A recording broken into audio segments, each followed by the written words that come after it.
The You don't have sky a home above either, do you? Millbrook had not decided whether to storm or surrender. Because you looked at me like you clouds understood. wrestled with the last gold of evening, and the streetlights flickered on one by one like tired eyes opening after a long sleep. The neighborhood was quiet, the kind of quiet that only exists in places where people have stopped asking questions about their neighbors. Marcus Hale had learned not to ask questions either. He sat on the back steps of the abandoned house he'd been sleeping in for 11 days, elbows on his knees, staring at nothing. He had a past that no longer fit neatly into conversation. 3 years ago he had a wife, a job at the auto plant, and a daughter who called him Daddy Bear. Now he had a duffel bag, a bruised rib from sleeping on concrete, and a habit of watching sunsets like they owed him something.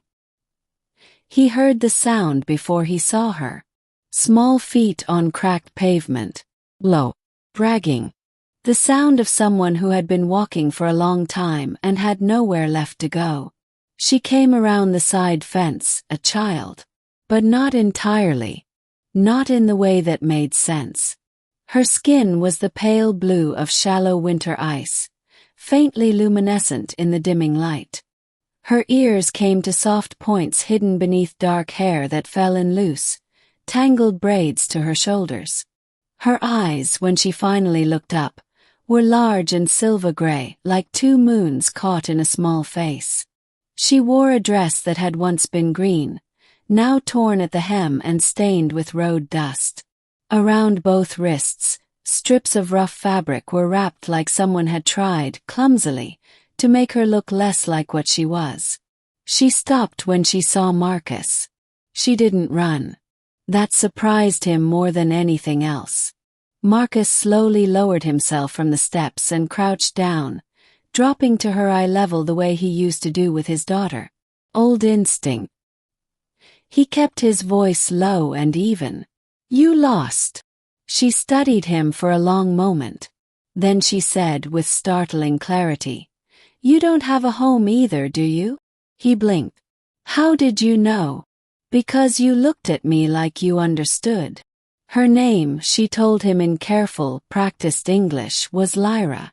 She was the daughter of Sorrel, a Vethian, one of the blue-skinned people who had arrived on Earth 7 years ago during what the news still called the Quiet Landing.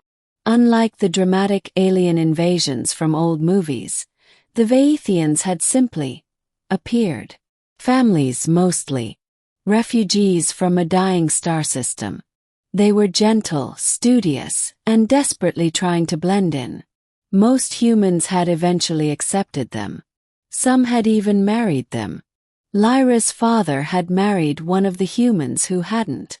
Her stepmother, Dana, was not a cruel woman in the loud, obvious way. She was cruel in the careful way, the kind that left no marks and kept its voice reasonable at all times. She had told Lyra, clearly and without raising her voice that morning, "You make people uncomfortable. You make me uncomfortable. Your father is at the conference until Friday.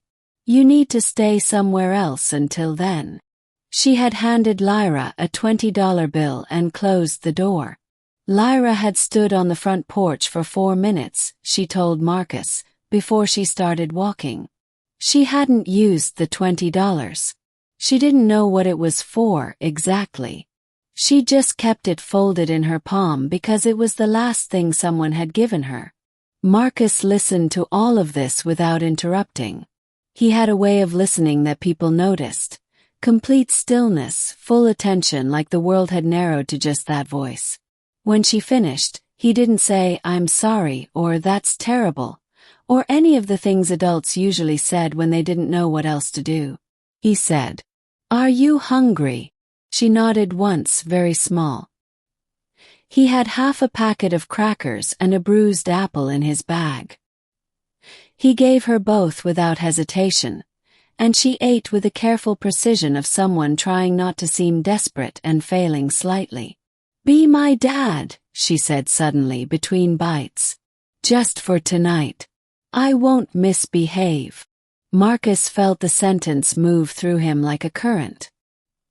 He had not expected to feel anything tonight. He had been working very hard for a very long time at not feeling anything. "I'm not in much of a position to be anyone's dad right now," he said carefully. "You're crouching," she said. "That's what dads do when they're talking to kids. You already know how." He looked at her. She looked back. Silver eyes, completely serious. "I know you're sad," she said. "I can feel it. Vaethians feel other people's emotions. It's not something I can turn off. You're very sad, but you're also not scary. Most sad people are a little bit scary. You're just tired." He sat down fully on the pavement then, back against the fence, legs stretched out. Exhausted in a way that had nothing to do with sleep. "Yeah," he said quietly. "I'm tired." She came and sat beside him, close but not touching, the way animals do when they're deciding whether to trust you. They watched the last of the sunset burn out together. He called the Vaethian Community Center at 8 p.m. from the gas station down the road.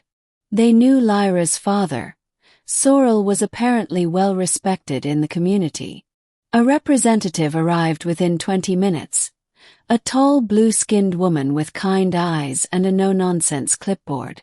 Before she left, Lyra turned back to Marcus. "You should find somewhere warm," she said. "You're good at taking care of people. You shouldn't have to sleep outside." "I'll figure it out," he said.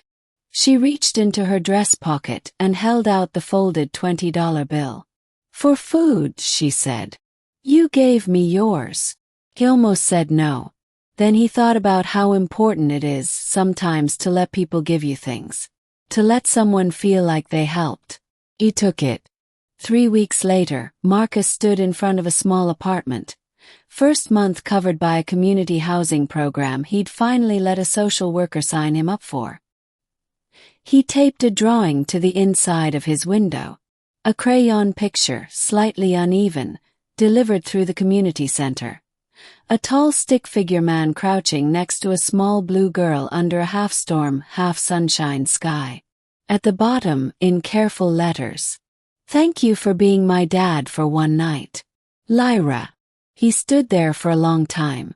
Then he made himself a cup of coffee, sat at his first real table in months, and for the first time in years, let himself believe that things could still turn into something good.